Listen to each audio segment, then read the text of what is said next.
PM Modi Japan की राजधानी Tokyo पहुंच चुके हैं। टोक्यो के हनेडा अंतर्राष्ट्रीय हवाई अड्डे पर पीएम मोदी का भव्य स्वागत हुआ। पीएम जब होटल पहुंचे तो भारतीय समुदाय के लोगों ने उनका जोरदार स्वागत किया। लोगों ने भारत माता की जयकारे भी लगाए और मोदी मोदी के नारे भी। पीएम मोदी ने भी लोगों को निराश नहीं किया। पीएम ने सभी लोगों से मुलाकात की, उन्हें टोक्यो में ग्रैंड वेलकम के लिए लोगों को धन्यवाद भी दिया। ये उसी वक्त की तस्वीरें हम आपको दिखा रहे हैं जब पीएम मोदी जापान पहुंचे थे। पहली तस्वीर जापान पहुंचने की है। दूसरी तस्वीर में आप देख रहे हैं एक छोटे से बच्चे से पीएम बातचीत करते हुए नजर आ रहे हैं। उस फोटोग्राफ बकायदा दिया और उस बच्चे पर प्यार लुटाते हुए, स्नेह लुटाते हुए नजर आ रहे हैं पीएम मोदी। और तीसरी तस्वीर जहां मोदी मोदी की गूंज की तस्वीर आप देख रहे हैं, यानी जो प्रवासी भारतीय है वहां पे वो बेहद उत्साहित हैं अपने बीच पीएम मोदी को पाकर।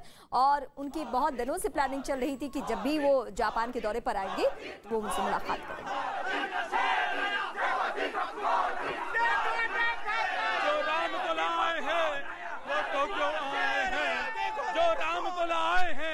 वो टोक्यो आए हैं, जो काशी सजाए हैं वो टोक्यो आए हैं, जो 370 हटाए हैं वो टोक्यो। और अब 6 तस्वीर इस वक्त आपके सामने हैं। 6 तस्वीर जापान दौरे की जो बेहद मायने रखती है क्योंकि ये क्वाड समिट है। क्वाड में बातचीत किसकी होनी है आप सबको मालूम है, ऑस्ट्रेलिया, जापान, अमेरिका और भारत, ये 4 देश। और इसकी बौखलाहट चीन की तरफ भी देखने को मिल रही है, लेकिन ये हम मसला आगे डिस्कस करेंगे। लेकिन सबसे पहले ये 6 तस्वीर आपके सामने। पहली तस्वीर जहां टोक्यो में जब पीएम पहुंचे तब की ये तस्वीर। दूसरी तस्वीर में मोदी मोदी के नारे लग रहे हैं, पीएम का भव्य स्वागत किया गया, बच्चों से मुलाकात करते हुए पीएम नजर आए और पीएम ने बाकायदा ऑटोग्राफ भी दिया और लोगों में जोश देखते ही बन रहा था। ये सभी प्रवासी भारतीय हैं और अपने बीच देश के यानी भारत के प्रधानमंत्री को पाकर बेहद उत्साहित हैं। पीएम मोदी भारतीय समय के मुताबिक सुबह करीब 4 बजे टोक्यो पहुंचे। टोक्यो में मोदी जब होटल पहुंचे तो सैकड़ों की संख्या में भारतीय समुदाय के लोग वहां पे मौजूद थे जिन्होंने पीएम मोदी का जोरदार स्वागत किया और उसकी तस्वीरें हम आपको दिखा रहे हैं। प्रधानमंत्री नरेंद्र मोदी यहां टोक्यो जापान पहुंच चुके हैं और उनका स्वागत भारतीय कम्युनिटी ने किया है बहुत ही गर्मजोश। और ये तस्वीरें इस वक्त हम आपको दिखा रहे हैं। आज जो बातचीत होनी है क्वाड देशों की और इसके अलावा भी कई कार्यक्रम हैं। इंडिविजुअल भी बातचीत होनी है, अमेरिका से भी, जापान से भी और ऑस्ट्रेलिया से। ऑस्ट्रेलिया के लिए खास बात यह है कि जो वहां के नए चुने हुए प्रधानमंत्री हैं उनसे पीएम मोदी की बातचीत होनी है। तो ये फिलहाल जो तस्वीरें इस वक्त हम आपको दिखा रहे हैं जापान से दिखा रहे हैं। अगला जो वक्त है यानी ये 2 दिनों का जो वक्त है आज से लेकर कल तक, वो बेहद मायने रखता है। क्वाड देशों की ये बैठक और क्वाड की जब भी बैठक होती है, जब भी ये 4 ताकतवर देश एक साथ एक मंच पे आते हैं क्वाड के जरिए, ऑस्ट्रेलिया, जापान, अमेरिका और भारत, तो बौखलाहट किसकी ज्यादा बढ़ती है? वो देश जो कि हमेशा कोशिश में रहता है कि वो अपना सीमा विस्तार करते रहे। मैं चीन का इस वक्त जिक्र कर रही हूं आप सबके सामने। और बौखलाहट के पीछे वजह भी है कि ये 4 देश अगर एकजुट हो जाते हैं तो जाहिर सी बात है कि परेशानी सबसे ज्यादा अगर किसी की बढ़ेगी तो चीन की बढ़ेगी, चीन की बौखलाहट होगी। और यही वजह है कि क्वाड की इससे पहले भी जितनी मीटिंग्स हुई है, जितनी दफा बैठक हुई है, तो वहां से कोई ना कोई कमेंट आते रहा है और अभी भी उस तरीके की चर्चा हो रही है। इस वक्त हम आपको तस्वीरें दिखा रहे हैं, बेहद खास ये तस्वीरें। और भारत कितना ताकतवर, कितना मजबूत देश है, इस बात की बानगी भी इस तस्वीर के जरिए आपके सामने। क्योंकि भारत किसके साथ डील कर रहा है, किसके साथ मीटिंग कर रहा है? जापान के साथ, ऑस्ट्रेलिया के साथ, अमेरिका के साथ। ये वो देश हैं जिनके साथ हमारा बिजनेस भी कई मामलों में डील होता है, MOU होता है। और हम अपने इंडो पैसिफिक को लेकर क्या तैयारियां कर रहे हैं, उसको लेकर क्या कदम है, या चीन जो एजेंडा तैयार करता है उसका जवाब क्वाड के जरिए क्या हो सकता है, ये तमाम बातें इन 2 दिनों में डिस्कस की जानी है। और ये इस वक्त आपकी टीवी स्क्रीन की तस्वीरें हम आपको दिखा रहे हैं। पहले प्रवासी भारतीयों की तस्वीर दिखाई जो कि बेहद गर्मजोशी के साथ अपने बीच पीएम को देखकर खुश थे। लेकिन अब ये जो बातचीत होनी है, इस बातचीत के जरिए क्या निकलेगा ये भी हम आपको अपडेट करेंगे। पीएम मोदी भारतीय समय के मुताबिक सुबह करीब 4 बजे टोक्यो पहुंचे। टोक्यो में मोदी जब होटल पहुंचे तो सैकड़ों की संख्या में भारतीय समुदाय के लोग मौजूद थे जिन्होंने पीएम मोदी का जोरदार स्वागत किया। प्रधानमंत्री नरेंद्र मोदी यहाँ टोक्यो जापान पहुँच चुके हैं और उनका स्वागत भारतीय कम्युनिटी ने किया है बहुत ही गर्म जोश से। आप देख रहे हैं इस तरह के पोस्टर्स और बैनर्स भी वो लेकर लगा करके आए हैं। जो 370 मिटाए हैं वो टोक्यो आए हैं और एक शेर की तस्वीर है। प्रधानमंत्री नरेंद्र मोदी जी राम को लाए हैं वो टोक्यो आए हैं, जो काशी सजाए हैं वो टोक्यो लाए हैं। देखो देखो कौन आया, भारत माँ का शेर आया। देखो देखो कौन आया, भारत माँ का शेर आया। देखो देखो कौन आया, भारत माँ का शेर आया। देखो देखो कौन आया, भारत माँ का शेर आया। देखो देखो कौन आया, भारत माँ का शेर आया। समझ। मुझे ये बताइए, प्रधानमंत्री का आप लोग प्रधानमंत्री की आपसे अभी थोड़ी देर पहले मुलाकात हुई है। उन्होंने हाथ बढ़ाकर सब लोगों से एक्नॉलेज किया है कि आप लोग यहाँ पर सुबह सुबह पहुँच गए हैं। उनका यहाँ पर प्रेजेंस कितना अहमियत रखता है, और ये भी मुझे समझाएं कि हमने हमेशा देखा है प्रधानमंत्री जिस देश जाते हैं वहाँ के लोगों से ज़रूर मुलाकात करते हैं जो भारतीय मूल के होते हैं, जो इंडियन डायस्पोरा होता है, वहाँ से एक स्पेशल कनेक्ट क्यों है? जी, इसलिए है कि एक तो ये पहली बात जो आज की मीटिंग है वो इसलिए इम्पोर्टेंट है कि चाइना का जो बढ़ता प्रभाव है उसको ख़त्म करने के लिए जो पैसिफिक जो 4 देशों के लोग मिल रहे हैं वो बहुत ही ज़रूरी है। ये चारों देशों के लिए, इवन पैसिफिक रीजन के लिए बहुत इम्पोर्टेंट है।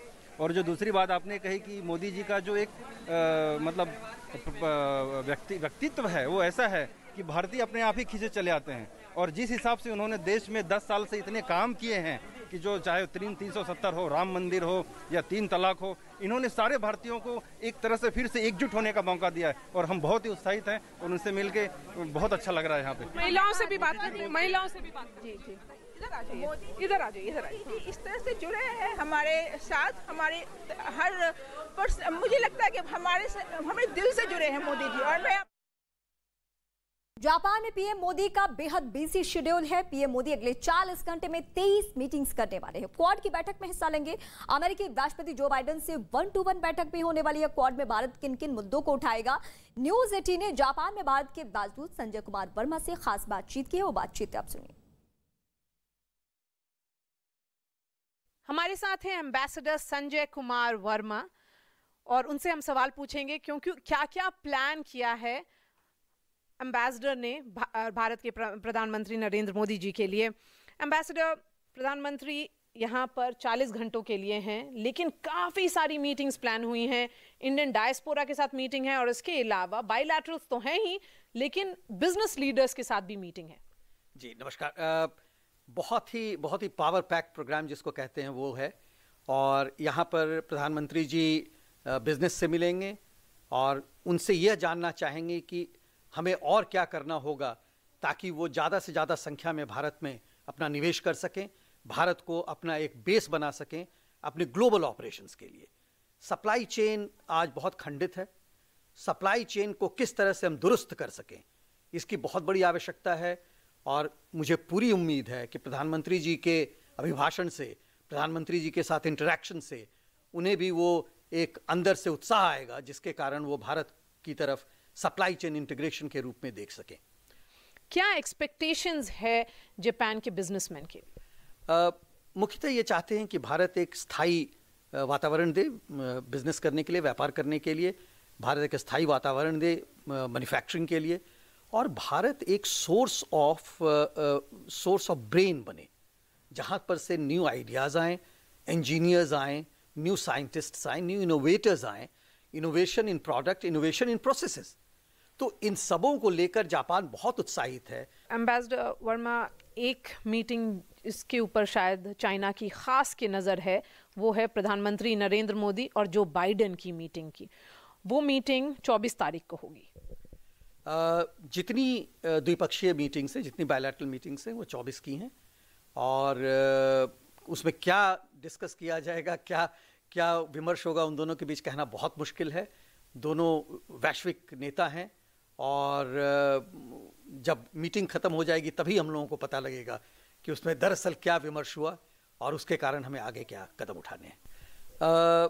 जापान के प्रधानमंत्री के साथ एक बायलैटरल मीटिंग है और उनके साथ कुछ और क्षण व्यतीत करने का भी समय है, और उसमें दोनों नेता मिलकर एक तो जो अभी तक का रिश्ता है उसके बारे में जिक्र करेंगे, क्या हुआ क्या नहीं हुआ, और चूंकि अभी तुरंत जापान के प्रधानमंत्री भारत की यात्रा करके आए हैं, 2 महीने लगभग हुए हैं, तो अभी बहुत नई चीज़ें तो नहीं आएंगी, लेकिन समीक्षा जरूर होगी और उस समीक्षा के आधार पे हम लोगों को ये कहा जाएगा कि आगे और क्या करने की आवश्यकता है।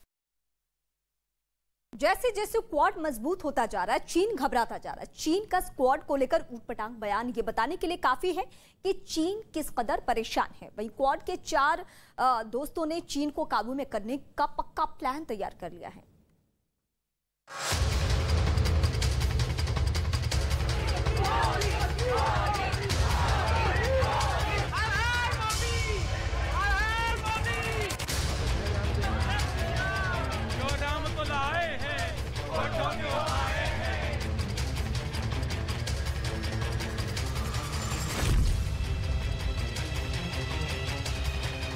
जापान में क्वाड की बैठक से पहले ही चीन बौखला गया है।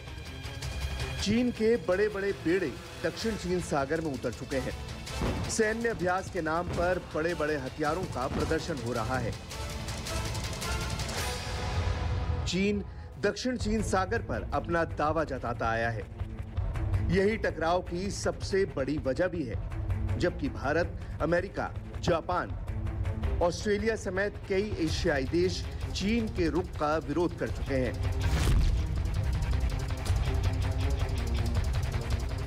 क्या क्वाड एशियाई नेटो है? क्वाड को शुरुआत से ही चीन साजिश के तौर पर देखता रहा है। क्वाड पर शीत युद्ध और सैन्य टकराव की आशंका में डूबा हुआ बता चुका है और अब चीन क्वाड को एशियाई नेटो कह रहा है, जिसे एक बड़ी साजिश मानता है। साथ ही चीन ये भी कहता रहा है कि इस गठबंधन का खारिज होना तय है। दक्षिण चीन सागर में चीन की दादागिरी किसी से छिपी नहीं है। न केवल एशियाई देश बल्कि महाशक्तियों पर भी चीन लगाम रखना चाहता है। लेकिन क्वाड की मजबूती से ड्रैगन की हसरत पर पानी फिर सकता है, क्योंकि इसमें अमेरिका, जापान, भारत और ऑस्ट्रेलिया का समूह क्वाड मुक्त एवं खुले हिंद प्रशांत पर बल देते हैं।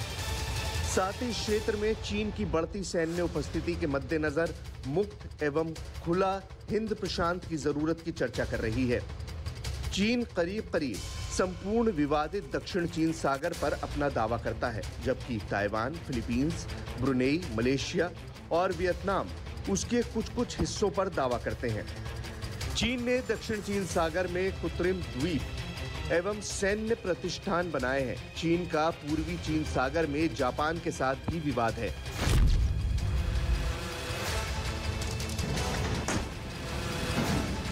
क्वाड को चीन उसके सुपर पावर बनने के रास्ते में सबसे बड़ा रोड़ा अटकाने वाला मानता है।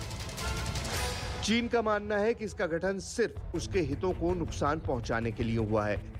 चीन को आशंका है कि भारत अन्य महाशक्तियों के साथ मिलकर उसके लिए बड़ा खतरा बन सकता है।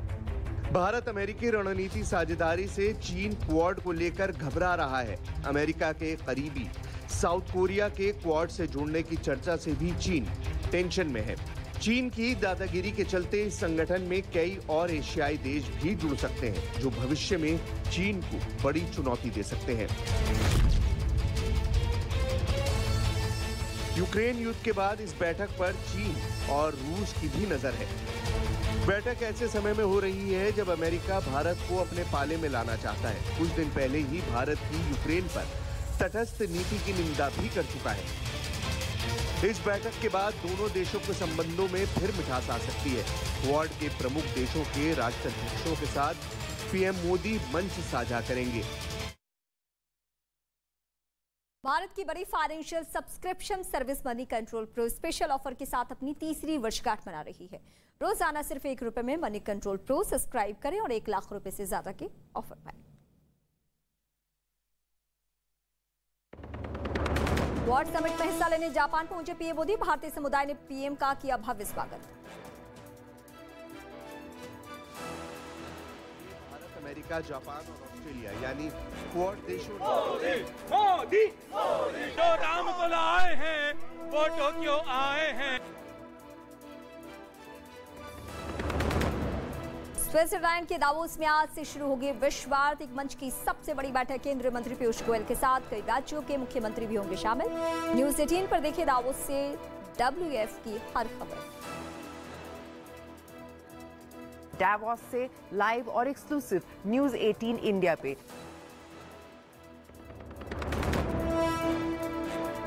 दिल्ली में बारिश से मई में न्यूनतम तापमान का 10 साल का पुराना रिकॉर्ड टूटा। गर्मी से मिली राहत, लेकिन कई जगह पेड़ टूटने से लंबा ट्रैफिक जैम, कई फ्लाइट का रूट ही बदला।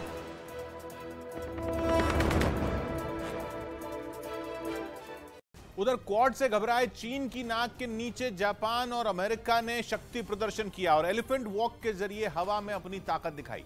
24 मई को जापान के टोक्यो में क्वाड की बैठक होने वाली है, जिसमें अमेरिका, भारत, जापान और ऑस्ट्रेलिया हिस्सा लेंगे।